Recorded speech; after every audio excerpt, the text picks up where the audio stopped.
They're moving right along. I think they're moving right along. I think there might still be one little section north of where they were working that they have to replace. And then after that, they'll be moving out of that area. I'll have to check with Jason on that to verify that, but then they'll move to the north side of the viaduct.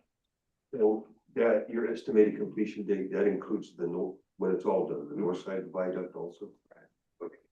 Thank you, Shane. You bet.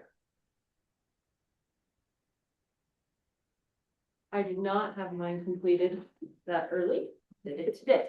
But it's still just. Okay,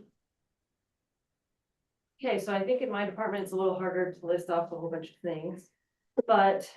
And collectively, I guess they're kind of wins. So the first one with the reserve that I mentioned, that kind of is everyone staying within their budget and being good stewards of taxpayer dollars. It shows that our mill levy has actually decreased over the last 5 years, and that is a result of some debt falling off. That's the total mill levy. So some debt fell off in there, and we lowered it a little bit, and also the tax value going up. So you can see there how much ad valorem tax we get each year, and then also how much reserves we had at the end of the year. So we're at 1,650,000 in general fund reserves at the end of 2025, which is an increase from the beginning of this. We kind of gone up and down, but we are at a good place right now, so I call that a win.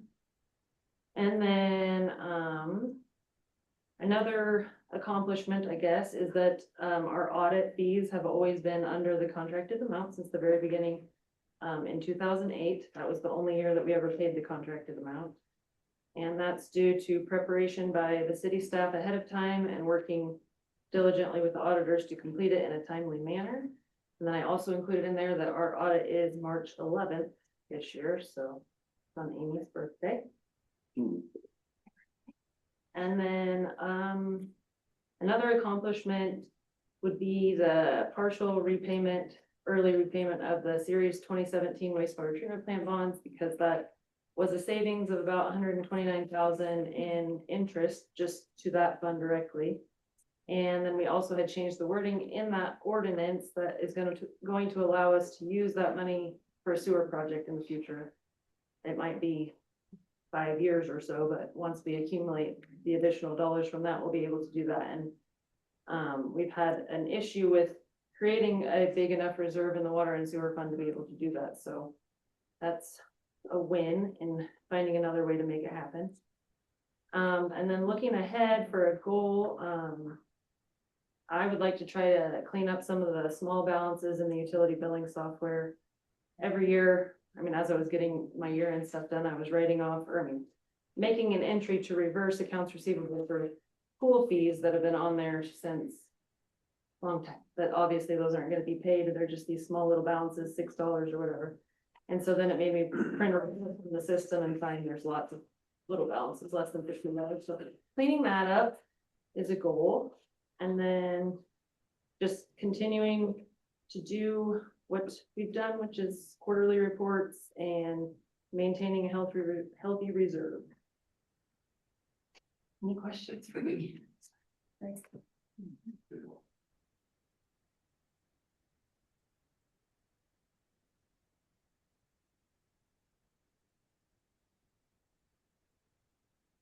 Bear with me, I've been here for a month, so I'm sure there's a lot more achievements that happened in the administrative department, but this was what I could come up with. So in 2025, the department focused on improving efficiency, strengthening staffing, and maintaining responsible use of city resources.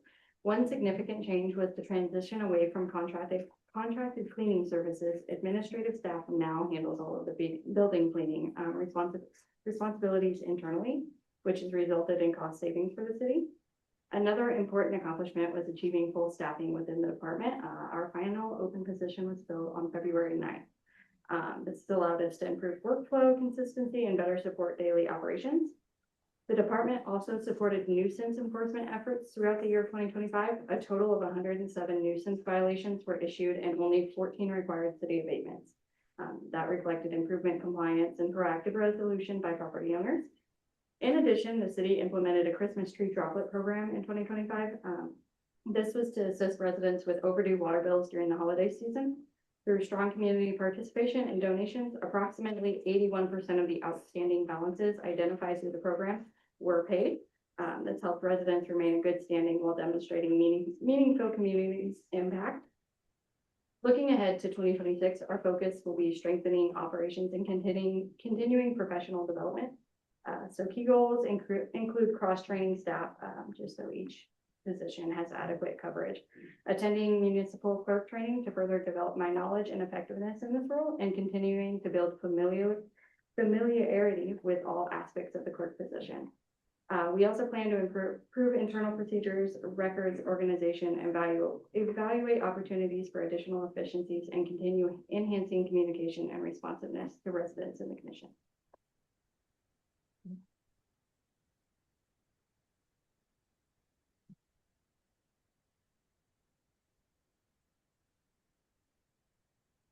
Good evening. So before Bruno's left, he started a department accomplishment in 2025. Couldn't find it. So I kind of went through and picked out some permits. So last year, 123 permits were issued. That's building an MVP. And certification of occupancy, there was 11. Demo and moving permits, there was 19 demo permits. 23 fence permits, 3 sign permits, and 1 temporary use permit. No permit notifications, there were 6 of those. 2 already for this year. Zoning violations, there was 30. What was the thing that was 2 already this year? The no permit notifications. Gotcha. So my goals for 2026, I'm still learning. So majority of it's gonna be professional development, consistency, fairness, and public service, professional knowledge and certification goals. My goal is to develop a strong working knowledge of applicable building codes, local ordinances, and enforcement procedures to perform inspections and plan reviews accurately and consistently. My second goal is to inspect and plan review quality goals. The goal for that is provide consistent, fair, and thorough inspections and plan reviews that ensure public safety while supporting the reasonable development. Customer service and communication goals, build a positive working relationship with contractors, property owners, design professionals, and the public through clear, respectful, and professional communication. And that's going to include some marketing, I think, also this year. So we're going to put some things out. I would like to, inform our community, hey, why we get a permit, when we need to get a permit, things like that, and building code stuff also. Number 4, code compliance and enforcement goals. The goal for that is administer code compliance efforts in a fair, consistent, and legal, defensible manner while prioritizing health and safety. Organization and process improvement goals. So improve department organization, record keeping, and workflow efficiency as experiences gained. That's a big one right now. There's lots of files that I'm having to go through to move around and things that happened before he left, and I'm trying to clean up. So got a lot of work to do there. The long-term goal, career development for me. Grow into a competent, knowledgeable building official capable of independently administering the building department. And lots of training left, so. Good first year goal. Yeah.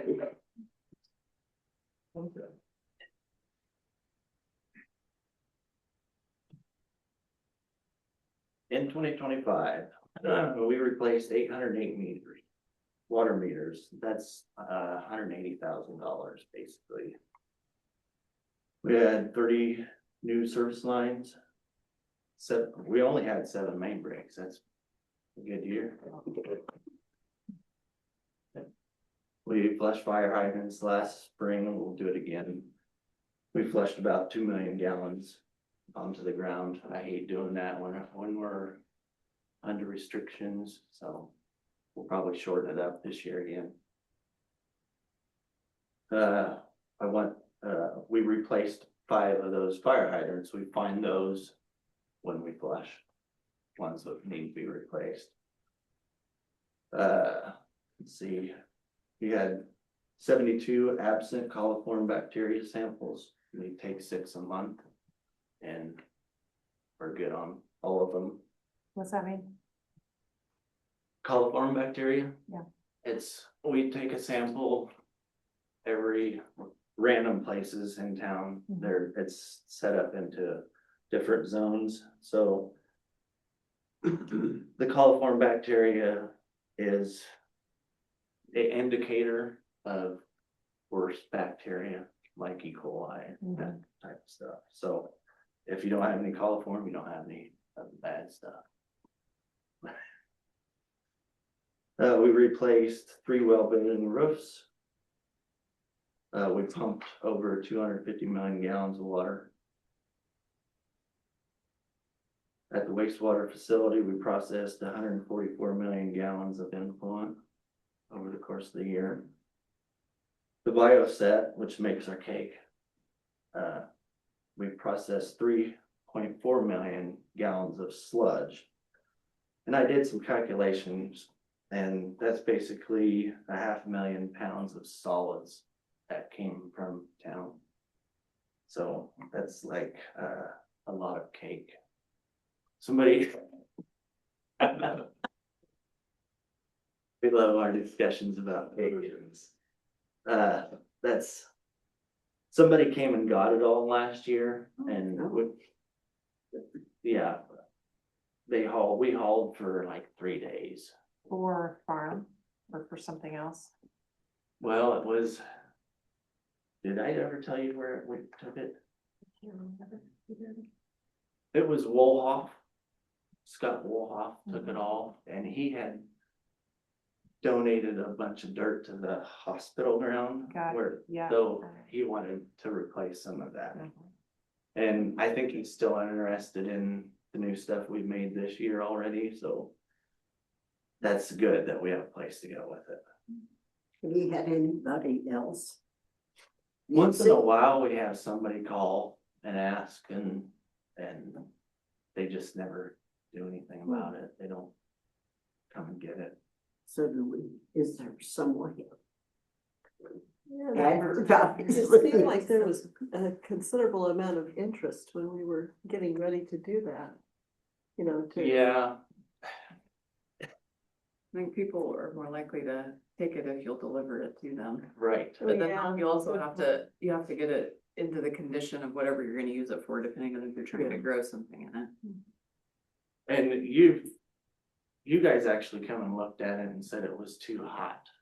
The pH was too high. Oh, so it would have to be Be cured mixed, some longer. Well, it's been mixed with some. Some to get the pH a little bit lower, because if you put, I think the pH is 12. Okay.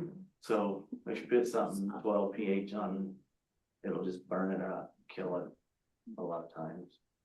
If you don't dilute it. But if you don't want something to grow, perhaps, Yeah. that is where you should use that. Yeah. Jeremy, do you want to share that? I think because you and Shane were able to use some of the viaduct project, mixing it in with soil, weren't you? And Oh, that yeah, it- yeah, they actually mixed it, we mixed it, so we hauled some down to the shop, and mixed it in with our other dirt, and they used it and it compacted just fine for. The lime actually is a good compaction. It did really well, actually, passed all the compaction tests. Maybe that's the advertisement angle. Compact. Compact. It's great. I mean, we don't have to worry about hauling sludge. It's just a little bit more expensive than I thought it was gonna be. Every we bought probably 5 or 6 loads of lime last year, and each load is $12,000. And then there's an acid that we have to put in there too. But we don't have to haul sludge. And rely on farmers to let us, because we did not have that. Is there, I mean, like there's cost savings in not having to haul it, and so Yeah. Does that equal out or is it significantly more? Probably not. It's significantly more, I believe. So we also reduce EPA regulations. Yeah, we don't have to, Stuff. we don't have to report any of that stuff. Cause it's class A and we're still the only one in Kansas that does it, so. People wanna come, our teacher from our wastewater class, he is really excited to come up and see it. Of course you. Yeah. And out there, we stayed with our limits on our permit all year. A few goals for 2026 is continue to replace meters as they die, which probably be 500 to 800 for the year. It's 30 to 60 a month that die. They're 16 years old now, close to 16 years old. They were 20-year battery life on the meter, and they're going bad. And we're doing that on the cash flow. It can be bonded at the first time.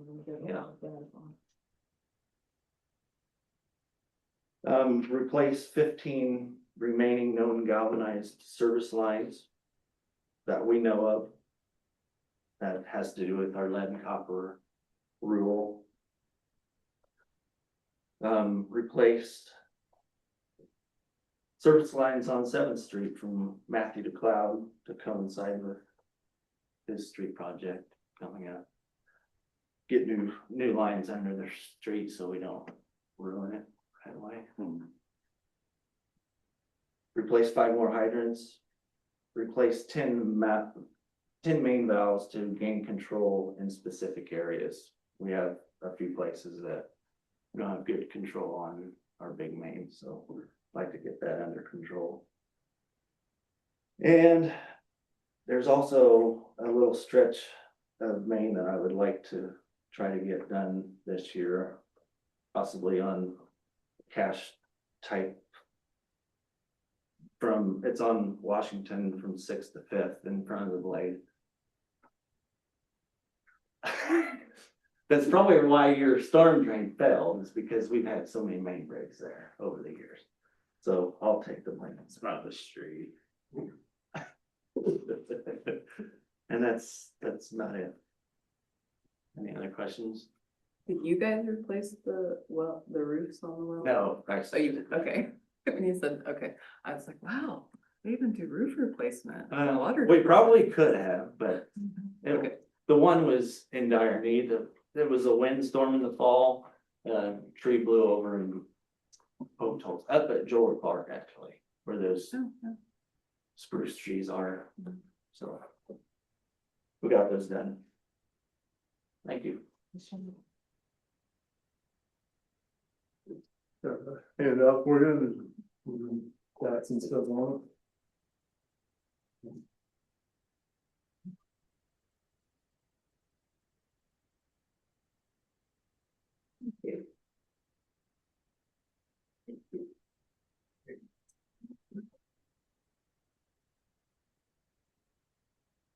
So for 2025, I just kind of started out reviewing how much staff we have.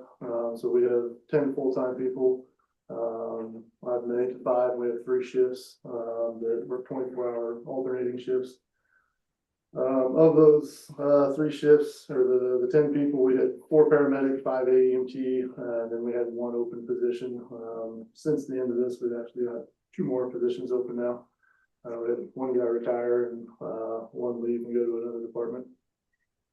So that's our full-time. We then have 8 shift qualified, and these individuals are allowed to, when the full-timers take vacation, they are allowed to work in their place. And then we also have 16 reserve, and the training level of the reserve is usually much less than the full-time or the shift qualified. It's kind of what they're willing to do with their spare time. Next, we got some vehicles, just going through those. Our ambulances, we got 3 of them. Working on replacing 2 of those right now. One will be about a year from now, and then the other one will be about a year and a half, or 2.5 years from now. Our fire trucks that we have 2 engines, the newer ladder truck, our older rescue truck, and then a utility trailer. We use that to store some of our not very oftenly used rescue equipment, and some other things that we just don't want to get rid of, but don't have anywhere to put it. Then our support vehicles, the car that I drive, we have the truck 2, those are both fairly new, and then we have the older training car. Was gonna get rid of the training cars as soon as somebody got done with an AEMT class. I decided to hang on to that for a while. It's just such an inexpensive car to use, and if I didn't have that, then it would be taking truck 2, and that thing gets like 8 miles to the gallon, so not very efficient. So last year we had 1,078 calls. It comes out to 2.59 a day. 1,016 of those were EMS calls. We transported 660 patients.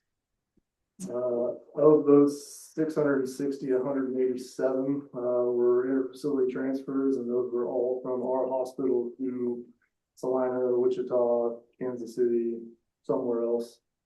And we did turn down 31 of those transfers just due to not being able to get staff. Not all of those were from our hospital that we turned down. A few of them are from Mitchell County, Republic County, and Jewell County. They called for help on transfers occasionally. And we were not able to staff any of those out of county from last year. On car wrecks, we don't really keep track of the number of car wrecks. We keep track of the patients, and that can vary by how the information is getting put in. Running this report, I found 17 patients. I think that it's kind of low, so that's on my list of things for this next year to watch and make sure we're tracking those accurately. And then of those car wrecks, we actually had 3 extrications. Usually it's maybe 1 a year, so this year having 3 of them was kind of a jump. And then we also do events standby for football races. Last year we did 30 of those. That number should come down quite a bit this year because I believe the racetrack is not going to be open. And that was actually kind of a burden for us last year trying to staff it because they went from 1 race a month to 3 or 4 races a month, and that was tough, stressful. So then we had 62 fire calls. 7 of those were building fires, 11 grass, 2 vehicles, 5 hazmat, and then 37 other. The 37 other, the majority of those are false alarms. Majority of those false alarms were actually from Sunset Nursing Home. They had an issue with bats in the attic setting off their fire alarm. So constant process trying to figure out how they can make that to where it doesn't trip the alarm anymore. And then the last thing under that is last year we had 47 multiple calls, meaning we were on either a fire or an ambulance call, and another call came in, whether it was a transfer or a wreck, anything. Right now, the only way we have to capture that data is by clicking a box. It's called high call volume. Working with our RMS on getting that to where it defines it as being a second or a third call. And I'll probably, while I'm in the process, go ahead and have them make a 4th call. Probably won't use it, but just it's there if we need it in the future that way. The other thing will be community risk reduction, often called fire prevention. So some of the things we do as our public education, we don't or have not tracked that in the past. Biggest thing we do right there is our CPR first aid classes. I'm going through this. I'm going to make ways that we can track it, along with a few other things you'll see are kind of left blank at the end. And that's just we didn't have it built into our system, and working on getting that done. We do so multiple CPR first aid classes. Our fire prevention week, we have 10 groups of preschoolers, kindergartners, first graders. They come here and then we go there. for that week. We did our open house pancake feed. We had about 75 people and we gave away the 50 fire blankets. We do issue burn permits. We did 3 of those, and that is for any type of open burning. So if you're burning in a UL listed or a manufactured containment of some kind, then you don't have to have a burn permit. But if you're gonna burn pulpit grass or just a pile of limbs or something, you have to go and get that. Last year we did 104 commercial occupancy, fire and life safety inspections. We had 119 of them on our list.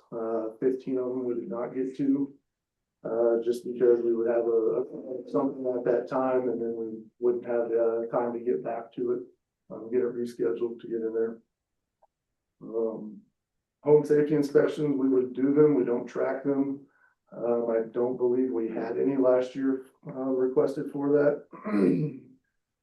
We do replace smoke detectors and batteries for them. We don't buy them. We only will go install them if you buy them for us. The State Fire Marshal's office, they do a grant for them. It is very, very tedious. They'll only send out a couple at a time. So when you get those and then you try to advertise, hey, we're giving away smoke detectors, and you have 10 people call in and you need 20 or 30 of them. And it takes like 2 years to get through the process of getting 2 at a time, installing them, sending the paperwork back, getting 2 more, install those, send the paperwork back. So it's just something we've given up on. How about battery? Do you guys advertise that you replace the batteries for this? Is there's, I mean, like, I don't know. I'm thinking of my elderly neighbor that used to live across the street, and we were always just her person that she would contact, but like, that's something that maybe she had. I know we, like when we're on calls and stuff, we'll talk to our patients and stuff about it. But yes, we absolutely will verbally tell them, but I don't know that we would put it on the radio very often. Maybe something we can do on Fire Prevention Week this coming year. Sure will be mine. Sure. Do you really need help? Yes. Yes.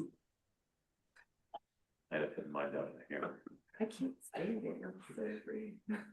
And then the last thing is our APS CPS reports. That's when we are at a house and we're finding somebody living in a situation. Generally, it's going to be they don't have a system. If they have trouble, that someone they can call to come help them, whether it's they've fallen, they've locked keys in the car, whatever it is. They don't have a system. It's putting them in an unsafe situation, and we are their only helpline. So we put in that APS report, and then hopefully trying to get them services from social services. Not that we're turning them in or doing something wrong. It's not that. It's meant to be a way for them to have a plan and not just rely on 911. Last year we did get some grants. The turnout gear, we had 14,919. The physicals paid out 984. And then that same Safer grant, they had some recruitment material. It was like flyers, a banner, and then they have a website where you can go to put in your information, and it sends it to the whatever local fire department is around you. The website was very unhelpful. I think we had one come from that was not hireable.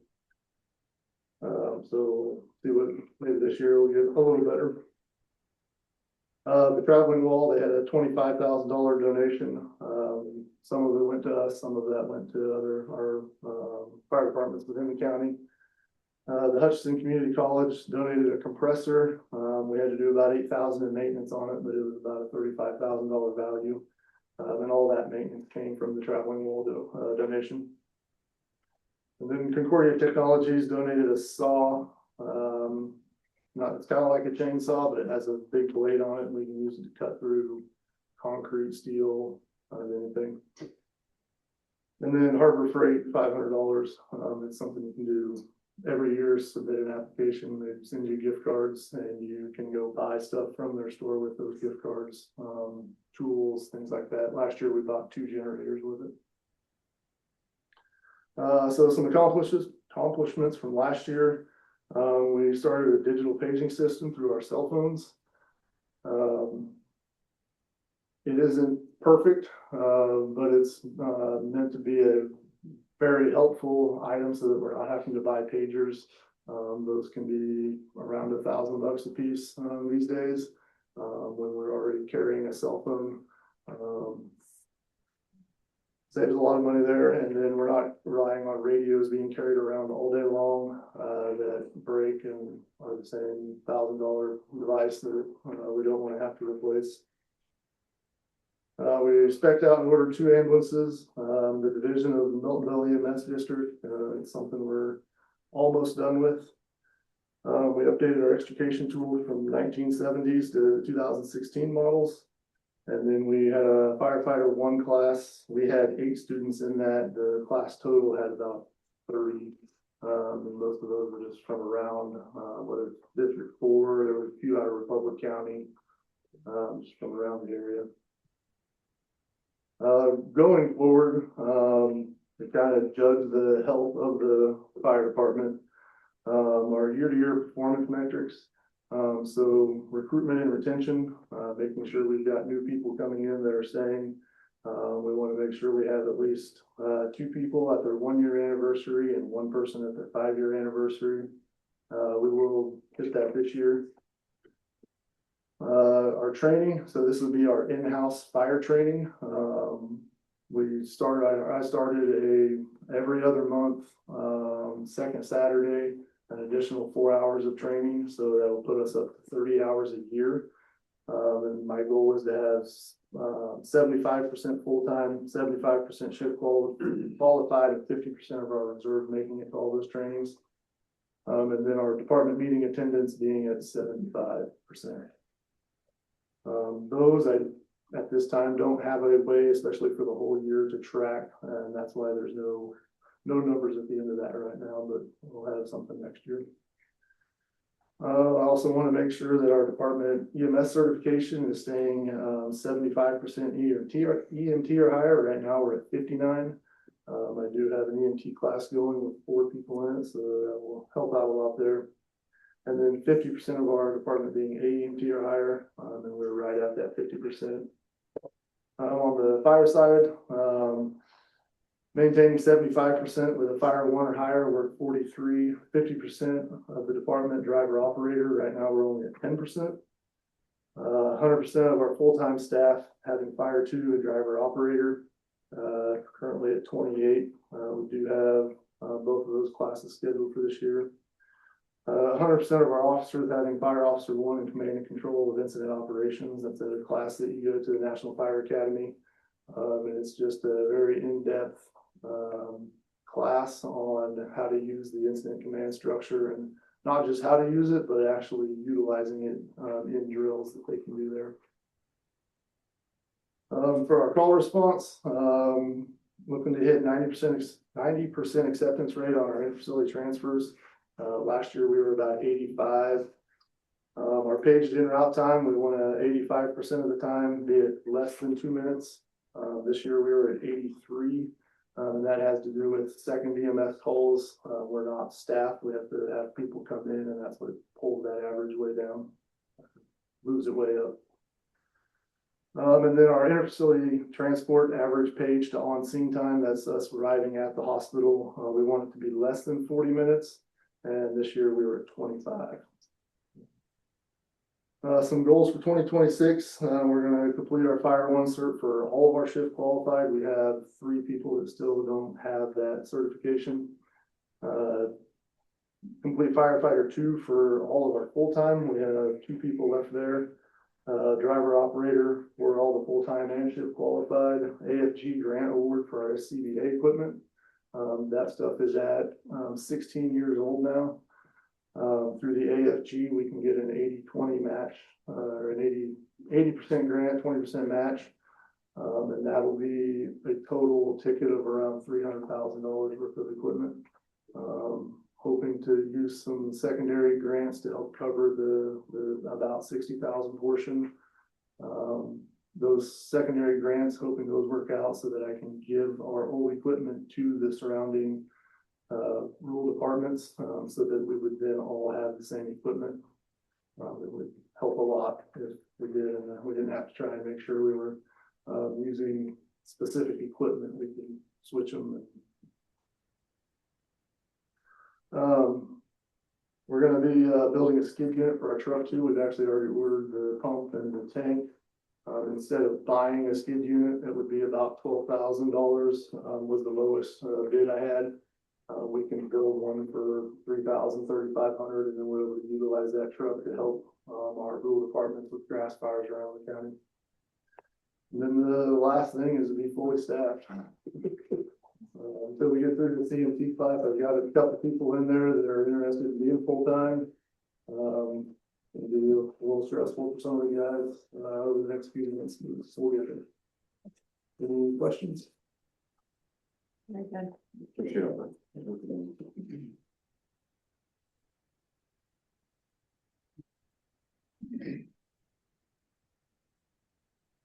So I'm gonna go through my goals and then accomplishment, and then I'm gonna go through some stats, because I got dispatch and animal control, police department, so I'm trying to make it all make sense here, so. So the three goals that I've chosen that I think makes the most sense for the Concordia Police Department is, one is strengthen our community trust and engagement. And what I mean by that is increasing our transparency through the community and digital platform, or just regular reporting on our department activities and outcomes on Facebook, whatever may be the platform that we choose to use. Expand community policing, strengthen our partnerships with neighborhood groups, schools, faith-based organizations and local business, and promote cooperative problem solving and sharing responsibility for public safety. Also enhance public reporting. And what I'd really like to do, what I mean by that, is get Crime Stoppers back and going again. I know that where I came from, Dixon County, that was a big hit down there, and get the businesses involved and see if they can help us get Crime Stoppers going in, and neighborhood watch as well, to help report some of the activities in their neighborhoods. The second goal is to enhance officer training, wellness, and professional development. Ongoing professional training, continuous education and de-escalation techniques, crisis intervention, leadership development, and any type of training that I feel benefits our officers to make this a community a safer place. And then officer wellness, just making sure that we have peer supports in line, stress management resources, and we're really encouraging our staff to have a well-balanced and a long-term performance and well-being. Career development, pathways, develop a structure, advanced tracks, mentor programs, and success plan to strengthen our recruitment, retention, and leadership in our department. The third goal, overall operations and affection of the public safety outcomes, data-driven decision-making, crime patterns, use of outside resources, and improving response times. And one thing that we're really looking into is how a drone can help officer safety. Whether we deploy a drone up, we're watching a house that may be a hostage situation or whatever, is we can get our officers back even farther to promote more safety and get that drone in the air and watch the house for us, and we can not put lives in danger. Also goes in line with modernize our equipment. Records management. I know John's been talking a lot about his stats and stuff. His stats come from sometimes our dispatch. Our CAD system is getting to where it's outdated, and it's hard for us to get the data that we need. That is my long-term goal, is to update our CAD system so we can have better reporting, better dispatching, and get people where they need to go faster. Also, coordination with outside resources with local, state, and federal partners to improve emergency preparedness, disaster responses, and coordinate response to major incidents. So those are my three goals that I'd like to achieve this over the 2026 year. Moving into some of our accomplishments. Our last dispatcher is working on her EMD, which is emergency emergency medical dispatching.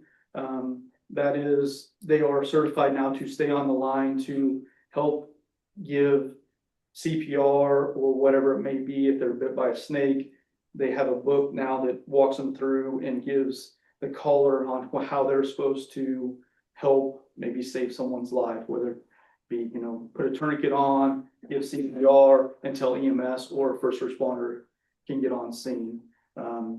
We've actually been, some of our dispatchers who are already currently certified are actually using this, and I think it is helping. I don't know the total numbers right now, but I know at least 2 different people that have been code blue. We've actually administered CPR over the phone and walked the person through administering CPR. So that, I think that's pretty incredible. So the other thing is with animal control, I'm trying to cover all of them. Animal control, we were able to hire a part-time officer. That's working out very well for us. We're down on animals right now, but I think it's just because we're getting out there and really promoting the animal shelter and trying to get adoptions out there, and we're getting a lot of adoptions. I think we're down to 3 dogs and 1 cat right now. So that's incredible. That's the lowest we've ever been. So don't worry, there'll be more coming in.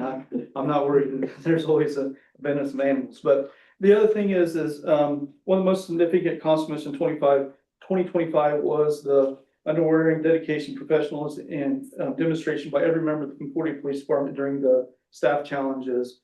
A portion of last year, we were operating with 3 officers down that were at the police academy.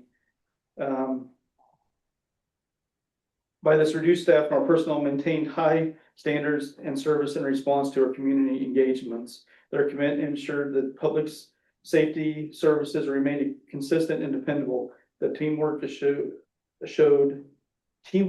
during this time reflects the strength of our department and the character of the individuals who we serve our community for. Moving forward, we want to continue in 2026. We'll have our last guy back from the academy. We still have 1 position open, but our last guy graduates the academy next Friday. So we're only down 1, so that is awesome. So we want to really ramp that up and continue to serve our community and make sure that we enhance our service daily and build upon our progress and achievements from last year. Moving into the stats from last year. And this is just Concordia Police Department. This is not the Sheriff's Department put in this. This is, I just pulled this for Concordia Police Department, what our dispatch and officers have done. So last year, the Concordia Police Department responded to 6,666 calls, which is 18 calls daily for service. So 18 of those calls were pushed out and to our officers, and our officers responded to some type of emergency. I think that's fairly high for this little community, but it's great that we're out there providing a service and people feel confident in calling us and we're responding. Total traffic stops, we had 1,678 traffic stops. Traffic accidents, we had 197. Related traffic related arrests were 41. DUI arrests were 11. Reckless driving was 1. Driving while suspended is 26. Transporting tapers 2. We had 1 person try to run from us. And drug arrests were 21.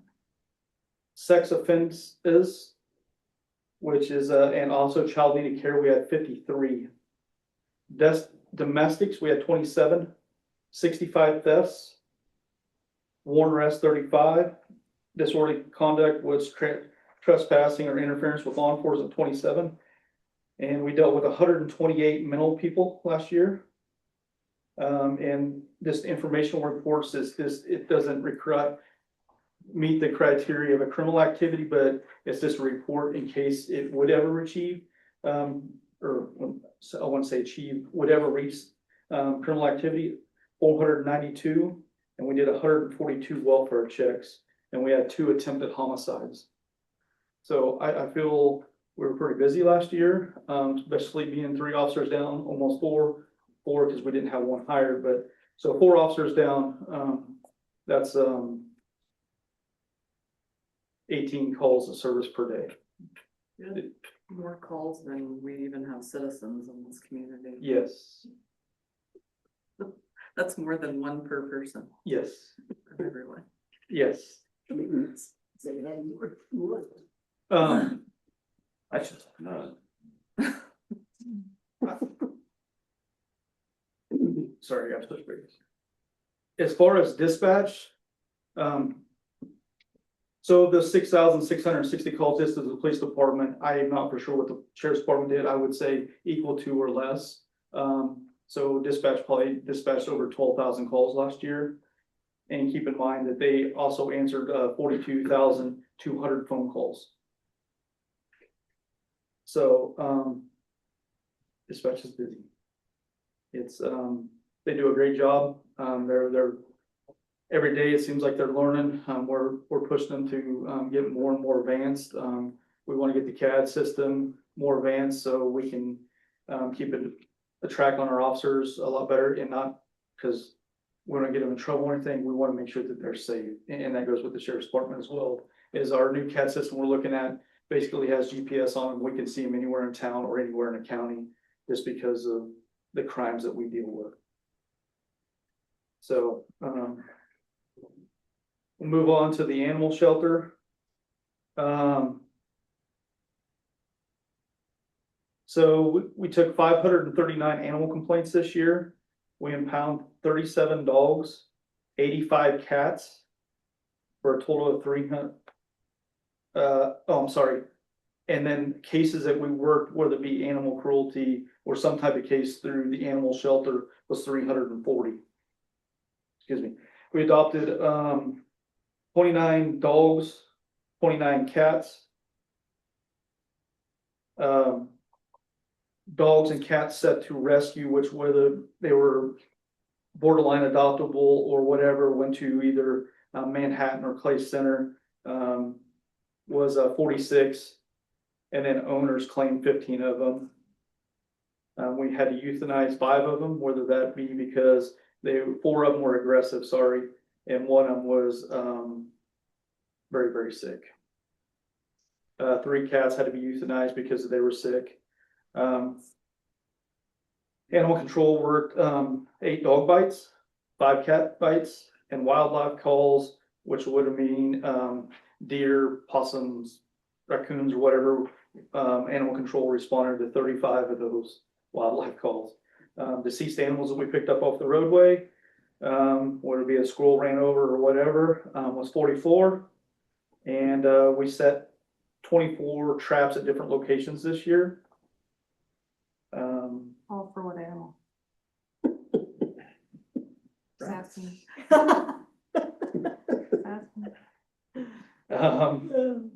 Badgers. Yeah, there you go. Sorry, I just lost my. We responded to 18 barking dog calls that ended up in either citation or a warning, and I didn't break that down, but so it's nice having that part-time officer to help out with animal control, whether if it's cleaning the shelter or just out there helping deal with some of these animals that can be vicious and very harmful. We did have 2 officers bit this year. It was bit bad enough that needed to go to the hospital or anything like that, but as they were trying to take them into custody, the animal into custody, it nipped their pant and ripped their pants pretty good. So, but other than that, you guys have any questions for me? I know I went through it pretty fast, but everybody's been here a long time, I'm sure ready to go too. Love these stats for everyone. Everybody is really, really very great. And if anybody wants a copy of my stats, sorry I didn't make you guys a copy, I can get them to you. So, You know, I think we all have the opportunity to hear from you on a regular basis at our meetings and are pretty aware, I think to some degree, and hopefully a pretty decent degree, of how hard you and your staff work day in and day out. But I think when you go through it like this, it takes a lot to make a city run. I think that our city runs pretty well. I know there are a lot of folks that take jabs here and there, but I mean, it's pretty impressive what you all do and the goals that you have to keep doing it. If you can keep it under 7 this year, Jeremy, I think you're on a good track. So let's keep that up. Yes, thank you. Appreciate all your work. Yeah, Parks and Rec isn't here, are they gonna? We'll have to skip his report for next meeting. Yeah. I don't have any say. I bet you have some if you really dug in. Probably, yes, so. Well, thank you guys. Thank you so much. Thank you. Thank you.